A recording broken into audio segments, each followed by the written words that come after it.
स्वागत है आपका नौकरी जंक्शन चैनल पर। जी, इस समय हम जनरल साइंस के महत्वपूर्ण प्रश्नों पर चर्चा कर रहे हैं आपके बीच। क्योंकि आप जानते हैं जनरल साइंस सभी एग्जामों में, किसी भी कंपटीशन एग्जाम में हमें दिखाई देती है। आइए हम उसी जनरल साइंस में ऐसे प्रश्न आपके बीच में इस समय ला रहा हूं मैं आपको, जो आपको आने वाली एग्जाम्स में दिखाई देंगे। जी, आज का क्वेश्चन नंबर आप फर्स्ट देखें, 101। प्रकाश की चाल कितनी है? ऑप्शन सामने दिए गए हैं। Welcome Luvkush, Manish, Sonu Gathkheda, good evening सभी को। प्रकाश की चाल कितनी है? ऑप्शन देखें आप। 3 × 10⁸ किलोमीटर प्रति second. Good evening everybody. 30,000 kilometre प्रति सेकंड। 3 × 10⁵ किलोमीटर प्रति सेकंड। इनमें से कोई नहीं। सही आंसर दीजिए दोस्तों। Very good. प्रकाश की चाल हमको देखनी है। Very nice. तो यहां पर ओफो ऋषिकेश, क्या क्या जवाब दे रहे हैं आप लोग? सर आप देखिए, मुझे मालूम था बच्चा यही गलती करता है। 3 × 10⁸ तो है, लेकिन आप ध्यान दीजिए वो किलोमीटर है। पिछले पेपर में भी तो क्वेश्चन था आपके, इसलिए इसका करेक्ट आंसर होगा बेटा सी। 3 × 10⁵ किलोमीटर प्रति सेकंड। अगर मीटर में आए तो 10⁸ हो जाएगा, किलोमीटर में आए तो 10⁵ होगा। ओके दोस्तों, प्रकाश की चाल 3 × 10⁵ किलोमीटर प्रति सेकंड। Next question 102। जी, समुद्री गहराई को किस में व्यक्त किया जाता है? यानी समुद्री गहराई का मात्रक क्या है? आप भी जानते हैं समुद्र की गहराई को मापने के लिए, नमस्ते नवीन, समुद्र की गहराई को मापने के लिए आप जानते हैं फैदोमीटर का उपयोग करते हैं, फैदोमीटर। तो यहां पर वहीं से एक शब्द आ गया है, देखिए आप, barrel, cusec, parsec, fathom. Very good, सभी का बहुत शानदार जवाब, गुड रेस्पॉन्स आप लोगों का। Okay, fathom D. Next question जी 103। रेडियो एक्टिवता का खोजकर्ता किसे कहा जाता है? रेडियो एक्टिवता का खोजकर्ता किसे कहा जाता है? ऑप्शन दिए गए हैं।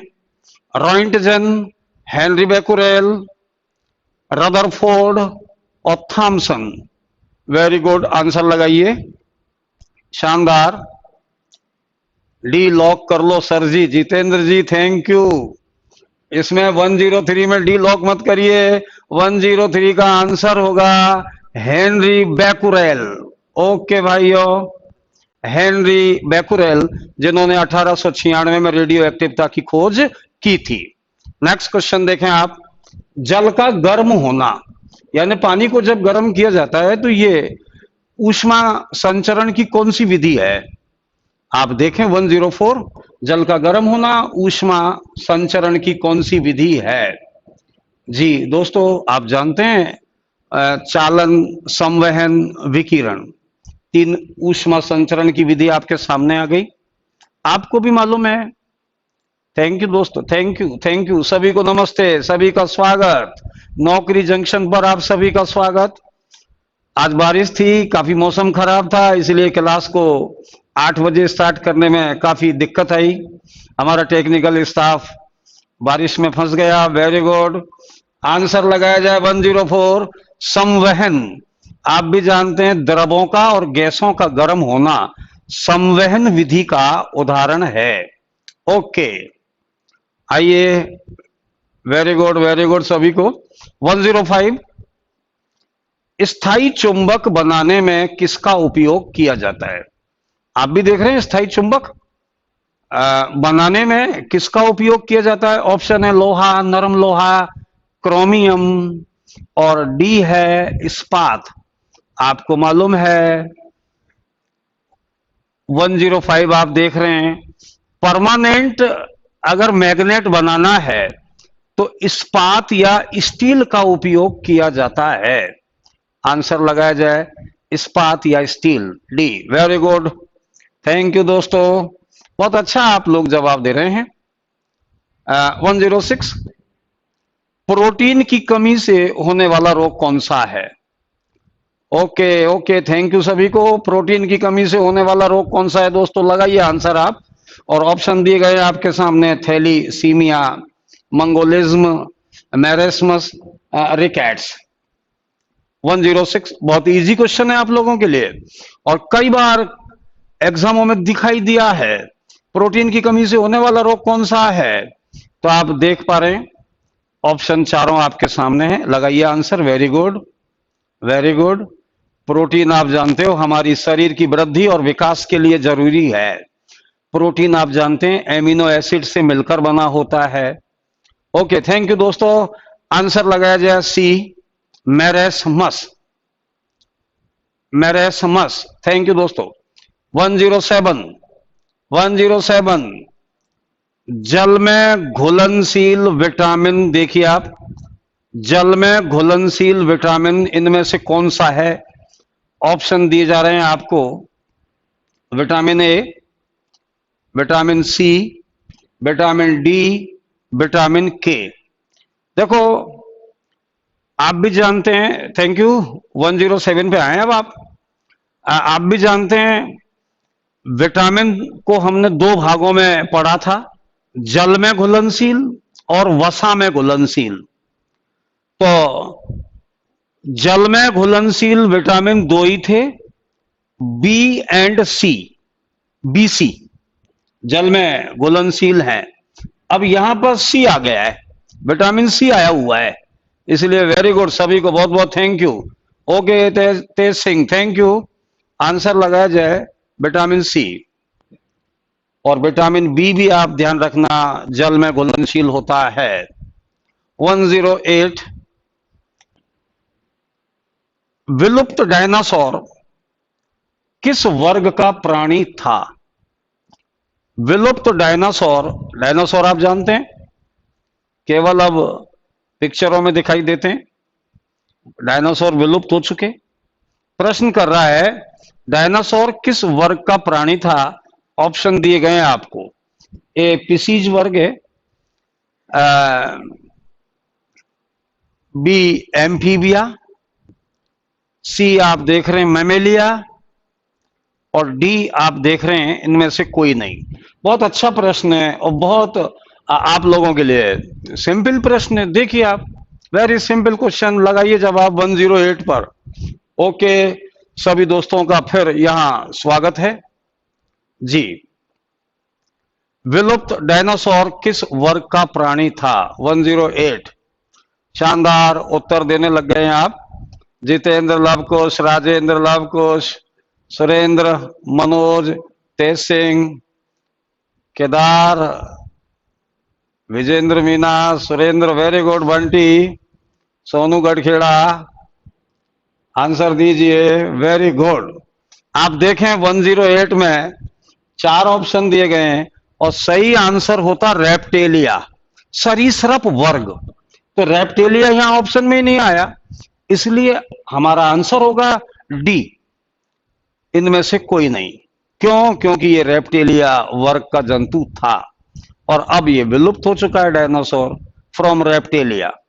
ओके, 109, मनुष्य मस्तिष्क में बुद्धि और चतुराई का केंद्र है।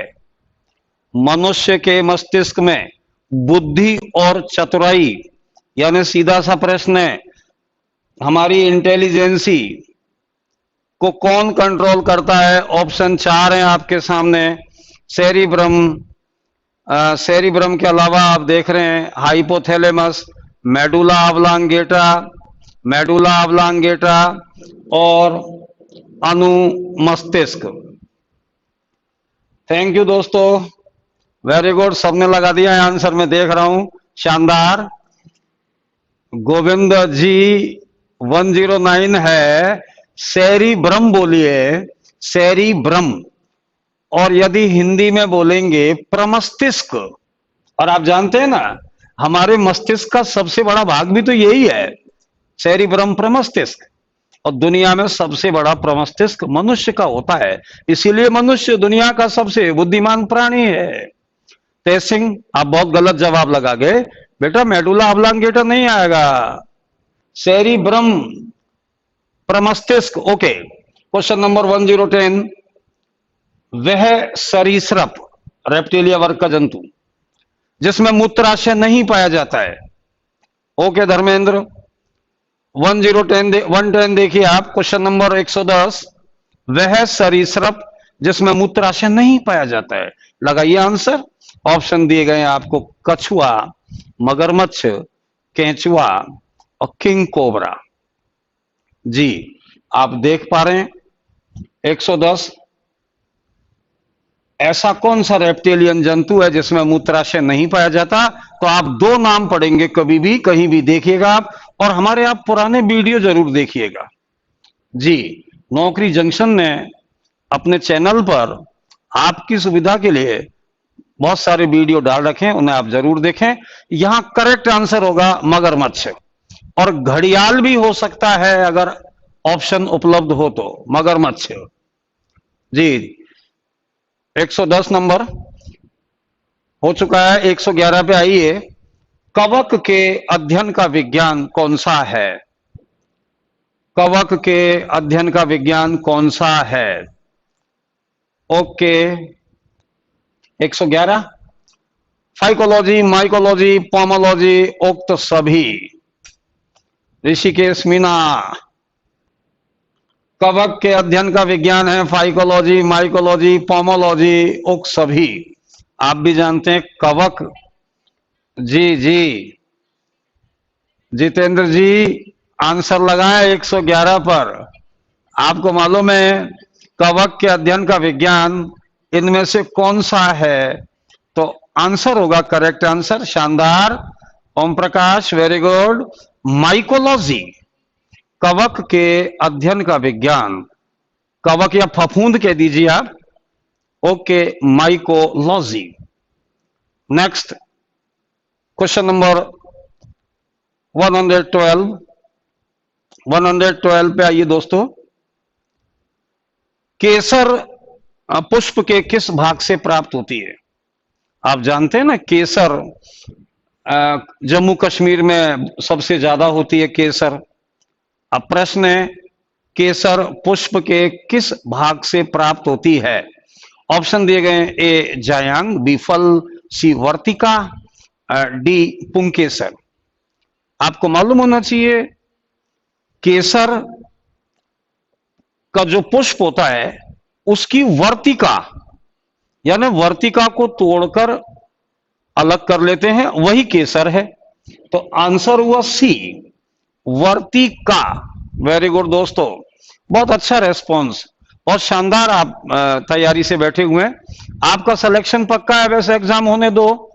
और अभी खबर मिली है दिल्ली पुलिस की वैकेंसी आई है, एसएसबी में वैकेंसी आई है, और ये साइंस आपके लिए एक रामबाण औषधि का काम करेगी दोस्तों। बस पढ़ते रहिए। ओके मरमर जी वेलकम, राम राम। आइए क्वेश्चन नंबर 113, मैं समझता हूं आपने आंसर लगा दिए होंगे। सॉरी, क्वेश्चन है कोशिका का पावर हाउस किसे कहते हैं? लाइसोसोम, ऑक्सीसोम, सूत्रकणिका, इनमें से कोई नहीं। आइए दोस्तों लगाइए आंसर। Very good. देखिए अगर मैं माइटोकॉन्ड्रिया इसमें आ जाता तो आप तुरंत लगा देते कि माइटोकॉन्ड्रिया।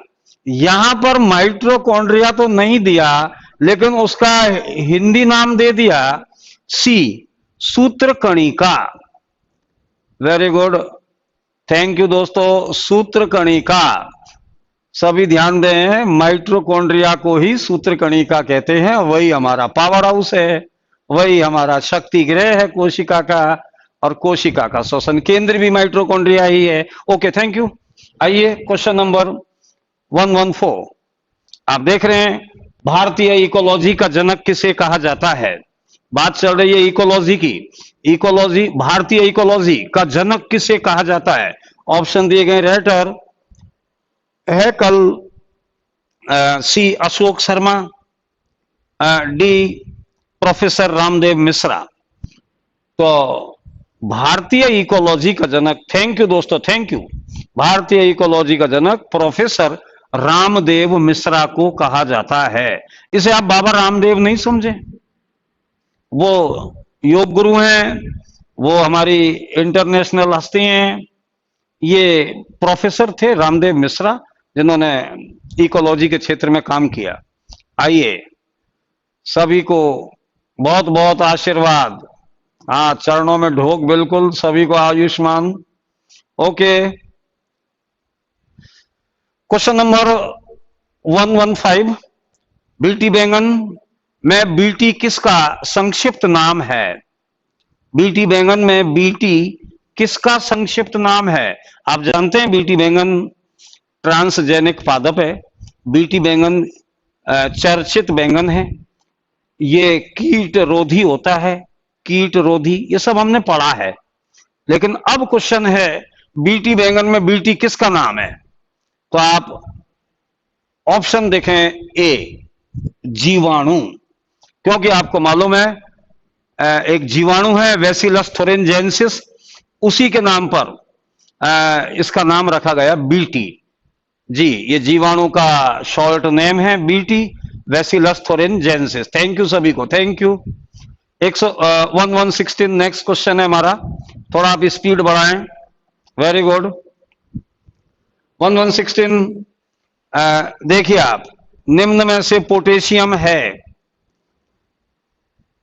विजेंद्र मीना, क्वेश्चन देखें बेटा, निम्न में पोटेशियम है, ऑप्शन दिए गए, A calcium, B natrium, C kalium, D stannum.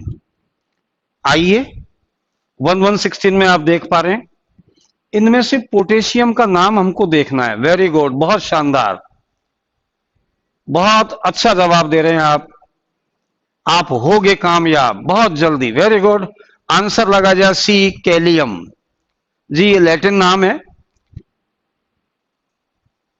Next 117, निम्न में नोबल मेटल है, आपको नोबल मेटल, उत्कृष्ट धातु इनमें से छांटनी है। ऑप्शन दिए गए हैं आपके सामने, यूरेनियम, तांबा, सोना, टाइटेनियम। आप जानते हैं इनमें से 1117 आपके सामने है, नोबल मेटल या उत्कृष्ट धातु इनमें से एक है और वो आपको दिखाई दे रहा है। वेरी गुड दोस्तों, जी, सी सोना, सी सोना, this is a noble metal. आपने पढ़ा है ना, सोना, चांदी, platinum, these are noble metal, these are उत्कृष्ट धातु। जी, सोना।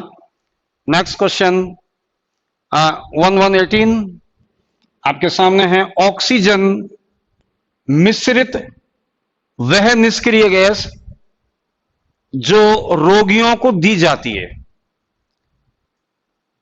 ऑक्सीजन मिश्रित वह निष्क्रिय गैस जो रोगियों को दी जाती है। ऑप्शन दिए गए हैं, हीलियम, नियॉन, आर्गन, मेथेन। जी, आप सब जानते हैं ना, किसी भी रोगी को जब ऑक्सीजन का सिलेंडर लगाया जाता है, किसी भी रोगी को जब ऑक्सीजन का सिलेंडर लगाया जाता है तो उस ऑक्सीजन में हीलियम मिलाई जाती है, यानी ऑक्सीजन और हीलियम का मिक्सचर होता है वो। तो यहां पर आंसर होगा हीलियम। ओके, थैंक यू दोस्तों, हीलियम एक अक्रिय गैस है।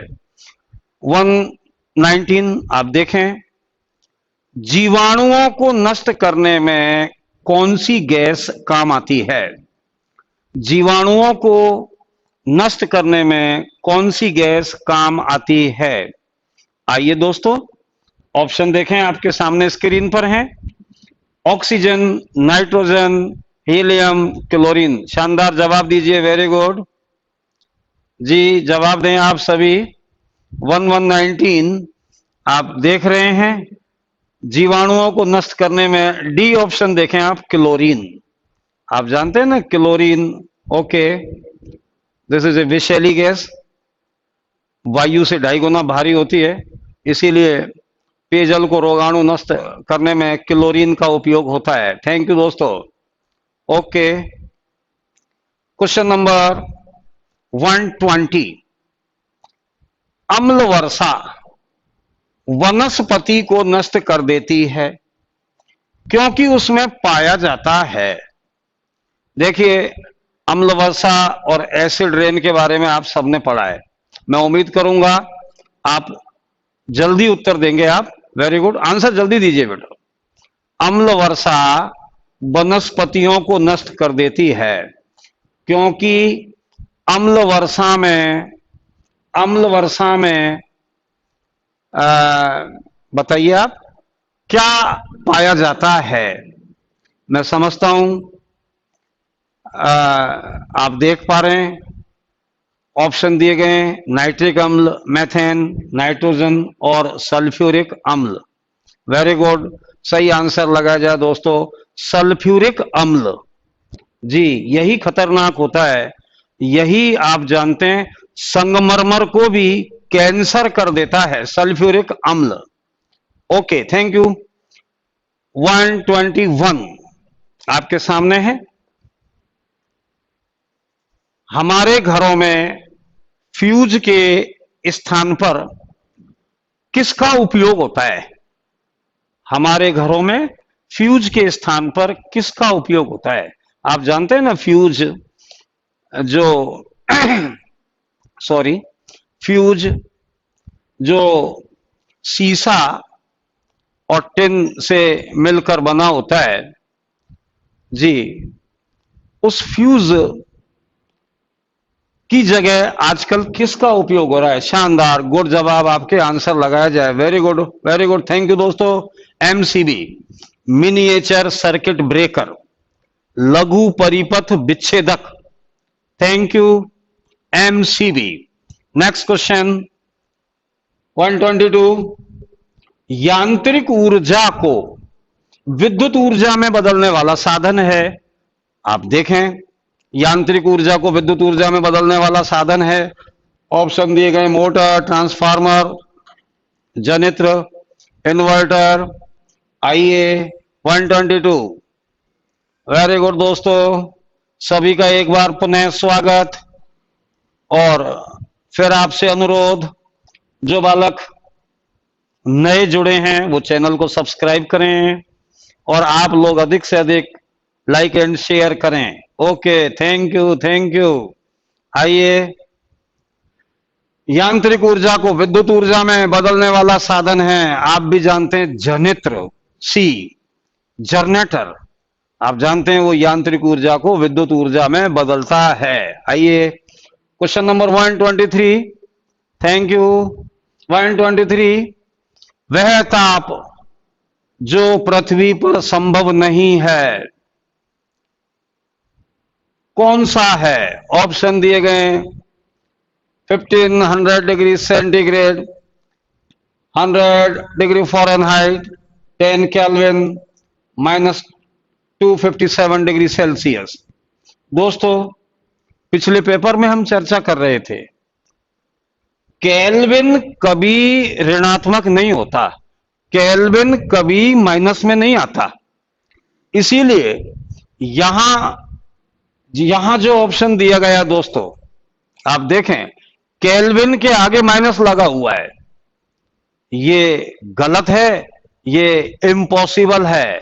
तो आंसर लगाया जाए सी, क्योंकि केल्विन माइनस में नहीं होता, 0 केल्विन परम शून्य ताप है। थैंक यू दोस्तों। Question number 124। ध्वनि का वह गुण जिससे ध्वनि के पतला या मोटा होने का पता चलता है, यानी किसी भी आवाज के पतला या मोटा होने का पता किस गुण से लगाया जाएगा? तो ऑप्शन दिए गए हैं आपके सामने। ए, ध्वनि तीव्रता, बी, प्रबलता, सी, गुणता और डी आप देख रहे हैं, तारत्व। तो आइए दोस्तों, ध्वनि का पतला या मोटा होने का पता चलता है तारत्व से। आंसर लगाया जाए D. Okay, thank you. Question number 125। 125, जरा दृष्टि दोष के उपचार में, देखो निकट दृष्टि दोष आपने पढ़ा, दूर दृष्टि दोष पढ़ा, यहां पर है जरा दृष्टि दोष के उपचार में प्रयुक्त लेंस है, यानी कौन सा लेंस जरा दृष्टि दोष के उपचार में काम आएगा। ऑप्शन दिए गए, फोक्सी लेंस, उत्तल लेंस, अवतल लेंस, बेलनाकार लेंस। आप भी जानते हैं दोस्तों, ये जो पहला ऑप्शन है इसमें हमारी टाइपिंग में प्रॉब्लम आई है, ये था दुई फोक्सी, दुई, जी जी। तो ए को आप दुई फोक्सी पढ़ें, क्योंकि इसमें उत्तल और अवतल दोनों ही लेंस लगे होते हैं, तो ए पर टिक लगाया जाए और इसे दुई फोक्सी देखा जाए। Okay, 126, very simple. Gregor Mendel का संबंध किस देश से है, आपको यह बताना है। ग्रेगर मेंडल, ग्रेगर मेंडल किस देश से, किस देश में जन्मे थे, किस देश के वो वैज्ञानिक थे। ऑप्शन दिए गए हैं आपको, Australia, Germany, England, Austria. Okay दोस्तों, 126, आपको मालूम है ऑस्ट्रिया, ऑस्ट्रिया। ओके, 1800 आपको मैंने पढ़ाया है, 1822 में जन्म हुआ, 1884 में मृत्यु हुई। Austria, very good, thank you दोस्तों। Question number 127। 127, नदी के जल की गुणवत्ता किस में मापी जाती है, यानी नदियों का जो जल है उसकी शुद्धता को व्यक्त करने में कौन सा मात्रक काम आएगा।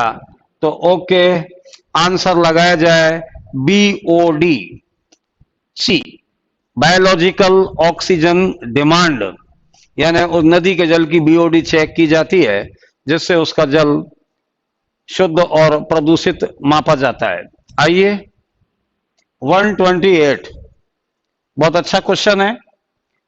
128 आप देख रहे हैं, नाइट्रोजन चक्र में, नाइट्रोजन चक्र में नाइट्रेट को नाइट्रोजन में कौन बदलता है।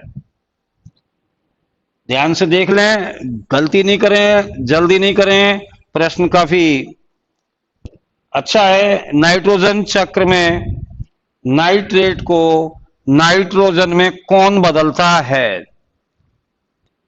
ओफो, हमारे बहुत सारे स्टूडेंट जवाब दे रहे हैं राइजोबियम। बेटा राइजोबियम तो नाइट्रोजन को नाइट्रेट में बदलता है।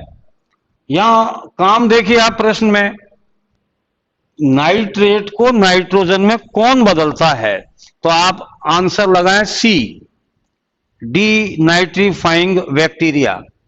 ये ऐसे जीवाणु हैं जो नाइट्रेट का अपघटन कर देते हैं। Okay, question number 129। 129 आपके सामने है, साइबेरियन सारस किस नेशनल पार्क में पाए जाते हैं। साइबेरियन सारस किस नेशनल पार्क में, आपको मालूम है साइबेरियन क्रेन भारत में सर्दी के शुरुआत में आते हैं, और अब आपको देख के बताना है कि इनमें से साइबेरियन क्रेन कहां आता है। तो आप देख पा रहे हैं, इसका सही जवाब होगा दोस्तों, वेरी गुड, शानदार, सबने ठोक दिया है, सब छक्के मार रहे हैं। प्रश्न इजी है, मार दिए सबने छक्के। लेकिन ओहो, ये लवकुश कुमार जी क्या कह रहे हो, बोल्ड हो गए आप। ओके, आंसर लगाया जाए केवला देव। आपको मालूम है केवला देव भरतपुर राष्ट्रीय पक्षी उद्यान है। Okay, thank you. Question number 130। 130 आपके सामने मौजूद है।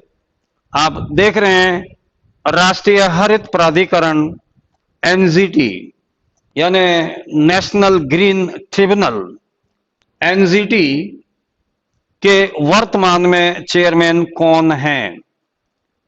ऑप्शन दिए गए justice Katju, justice Naidu, justice Adarsh Kumar, इनमें से कोई नहीं। आप जानते हैं ना बेटा, एनजीटी पर्यावरण को बचाने के लिए एक न्यायिक संस्थान है। Okay, judicial institute. इसका चेयरमैन एक न्यायाधीश होता है और वो इस समय एनजीटी के वर्तमान में चेयरमैन कौन है? तो आंसर लगाया जाए Adarsh Kumar, C justice Adarsh Kumar. Question number next देखें आप। निम्न में ऊर्ध्वपातज पदार्थ कौन सा है? लगाइए करेक्ट आंसर बेटा। ऑप्शन दिए गए नौसादर, आयोडीन, कपूर, उक्त सभी। आप भी जानते हैं ऊर्ध्वपातज किसे कहते हैं? ऐसे पदार्थ जो गर्म करने पर ठोस से सीधे ही गैस में बदल जाते हैं, ऐसे पदार्थों को हम कहते हैं ऊर्ध्वपातज पदार्थ। आइए, एक बालक प्रश्न कर रहा है, देखो नाम मैं देख नहीं पा रहा हूं लेकिन लिख रहा है, सर गौमूत्र क्या काम आता है? बेटा गौमूत्र के लिए अलग क्लास चलेगी। ये प्रश्न आप तभी करना जब उत्सर्जन तंत्र पढ़ाया जा रहा हो। Thank you. आइए, निम्न में ऊर्ध्वपातज है, आप भी जानते हैं, नौसादर भी है, आयोडीन भी है, कपूर भी है, तो आंसर हुआ उक्त सभी, यानी ऊपर वाले सभी ऊर्ध्वपातज पदार्थ हैं। थैंक यू, सभी को बहुत थैंक यू जी। 131 के बाद में आइए 132। आप देख रहे हैं प्रकृति का सबसे शुद्ध जल है और ऑप्शन दिए गए हैं आपको, ए कुएं का जल, बी तालाब का जल, सी वर्षा का जल और डी आप देख रहे हैं राकेश जी झील का जल। तो आप बताइए इनमें से प्रकृति का सबसे शुद्ध जल कौन सा है? तो करेक्ट आंसर होगा दोस्तों सी, वर्षा का जल। Very good.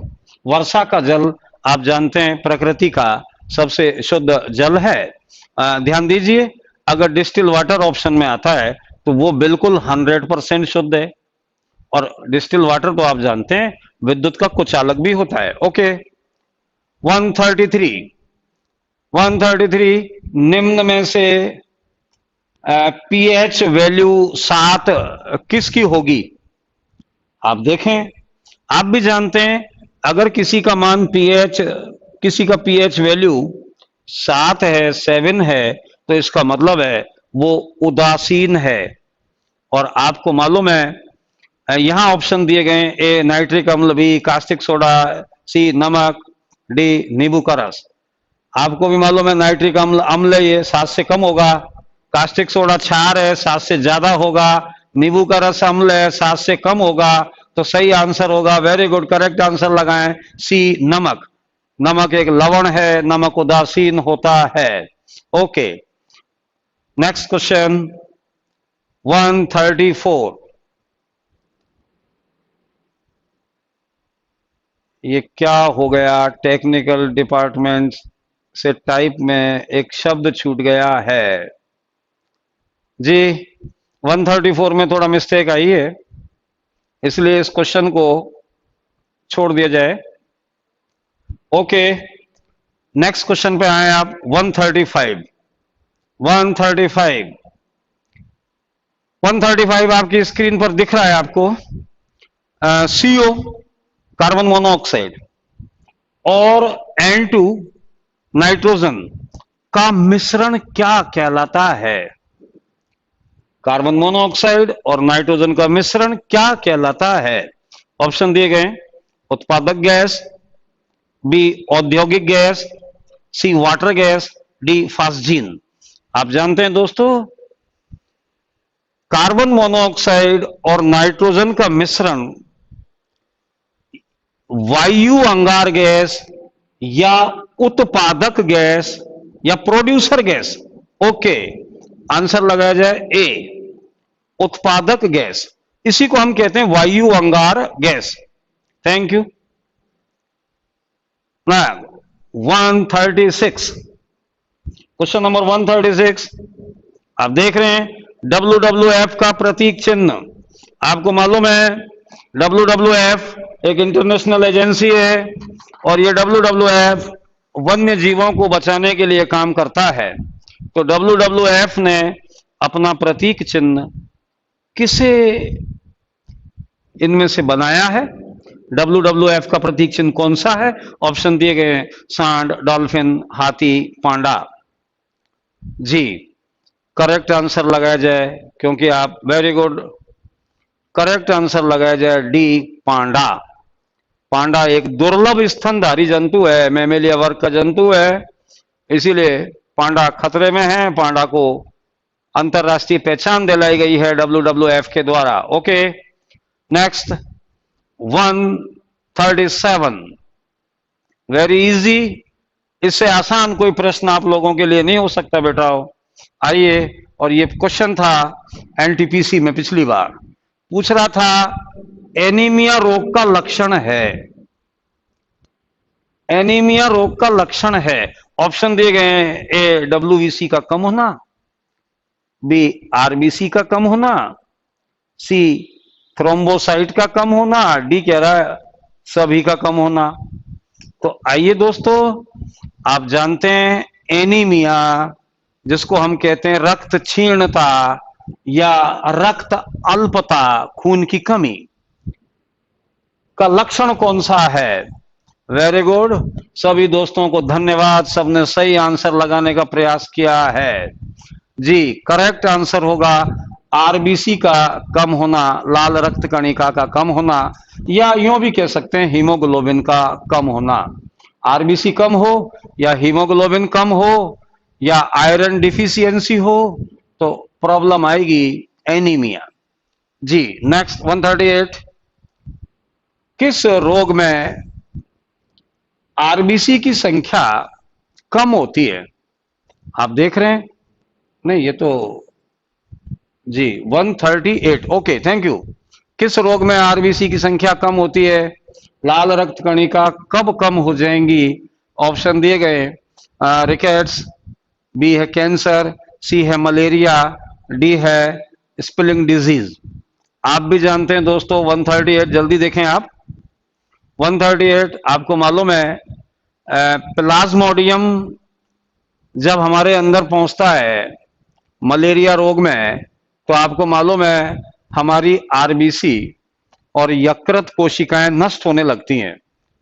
जी, मलेरिया में RBC नष्ट होती हैं, इसीलिए करेक्ट आंसर होगा, थैंक यू सभी दोस्तों को, सी मलेरिया। 139, जल्दी आइए आप। 139, न्यूरोलॉजी किसके अध्ययन से संबंधित है? न्यूरोलॉजी किसके अध्ययन से संबंधित है?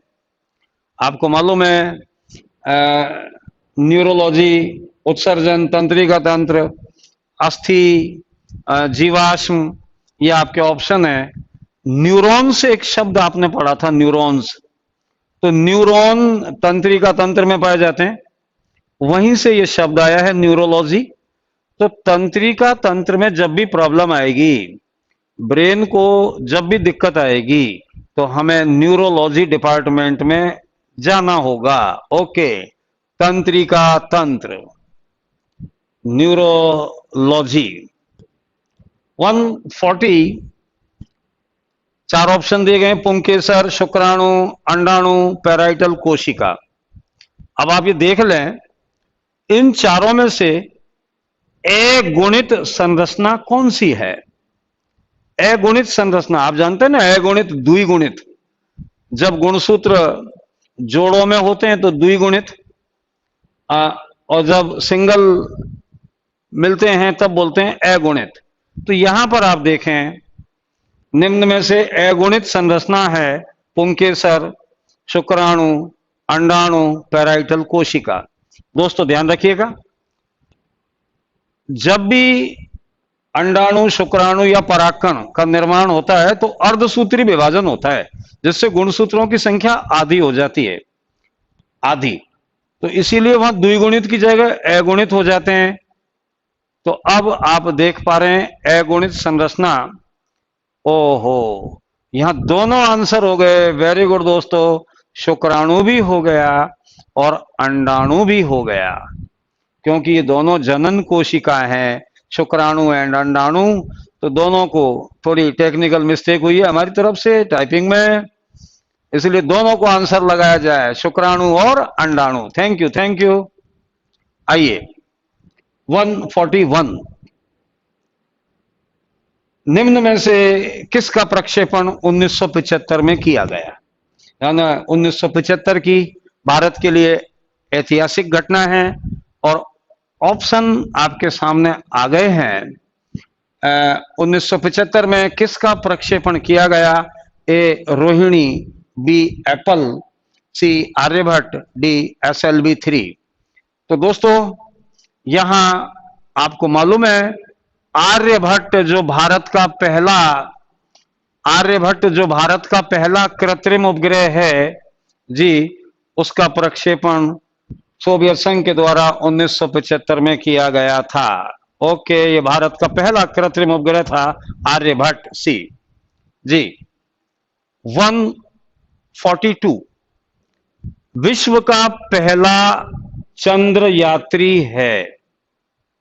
चंद्रमा पर जाने वाला पहला व्यक्ति कौन है? ऑप्शन आ गए आपके सामने। यूरी गागरिन 142 पे है, Yuri Gagarin, B Edmund Hillary, C Neil Armstrong और डी निक्सन। जी दोस्तों, पहला व्यक्ति आपको मालूम है 20 जुलाई 1969 को चंद्रमा पर जिसने कदम रखा था वो व्यक्ति था नील आर्मस्ट्रॉन्ग। नील आर्मस्ट्रॉन्ग अमेरिकी एस्ट्रोलॉजर है जी। अपोलो 11 से इनको 1969 में चंद्रमा पर उतारा गया था। Thank you. नेक्स्ट क्वेश्चन 143 जी। 143, स्पेस एप्लीकेशन सेंटर कहां स्थित है? इसको सैक भी बोलते हैं, SAC, सैक। सैक कहां है? तो इसका करेक्ट आंसर होगा दोस्तों अहमदाबाद। अहमदाबाद में स्पेस एप्लीकेशन सेंटर है जो इसरो के लिए काम करता है जी। 144, क्वेश्चन नंबर 144, थोड़ा स्पीड बढ़ाएं आप लोग, आपके आंसर स्लो आ रहे हैं, इंतजार करते रहते हैं आप लोग सामने वाला क्या लिखता है। ओके जी। 144, वायुयान की उड़ान के लिए उपयुक्त वायुमंडल परत है, आप भी जानते हैं, समताप मंडल। समताप मंडल वायुयान की उड़ान के लिए, सी आंसर लगाया जाए करेक्ट, सी समताप मंडल वायुयान की उड़ान के लिए आदर्श मंडल है, क्योंकि यहां तापमान संबंधी, मौसम संबंधी परिवर्तन लगभग नहीं होते हैं, बहुत सेफ होता है समताप मंडल। ओके 145, 145, पृथ्वी का पलायन वेग है। ऑप्शन दिए गए आपके सामने, लगाइए करेक्ट आंसर। आप भी जानते हैं पलायन वेग किसे कहते हैं? वह न्यूनतम वेग जिसकी सहायता से पृथ्वी के गुरुत्वाकर्षण को पार किया जा सके। तो आप देख पा रहे हैं पृथ्वी के गुरुत्वाकर्षण से बाहर जाने के लिए जो वेग चाहिए वो कहलाएगा पलायन वेग, और पृथ्वी के लिए पलायन वेग आपके सामने है 11.2 किलोमीटर प्रति सेकंड। फिर टेक्निकल प्रॉब्लम है, आंसर कोई सा भी नहीं लगाया जाए। 11, आप ध्यान रखना, लेकिन 11.2 किलोमीटर प्रति सेकंड, 11.2 किलोमीटर प्रति सेकंड पृथ्वी का पलायन वेग है। Okay thank you. Next question देखें आप। भारत में निर्मित पहला भारत में निर्मित पहला कंप्यूटर है? आपको बताना है भारत का पहला कंप्यूटर इनमें से कौन सा है। जी दोस्तों, ऑप्शन है परम, सिद्धांत, हर्षा, इन यॉर्क। आपको भी मालूम है भारत का जो पहला, जी ये हम लास्ट अंतिम क्वेश्चनों में आ गए हैं। लवकुश जी 146 हो गए, 150 पर आकर आपको फ्री कर रहे हैं। कहीं जाइएगा नहीं, थोड़ा सा और रुकिएगा, ये क्वेश्चन आपके लिए बहुत महत्वपूर्ण है। देखें अब आप आगे वाले, भारत में निर्मित पहला कंप्यूटर है। Okay, thank you, good evening. Answer लगाया जाए। भारत का पहला कंप्यूटर सिद्धार्थ। ओके, 146 सिद्धार्थ भारत का पहला कंप्यूटर है।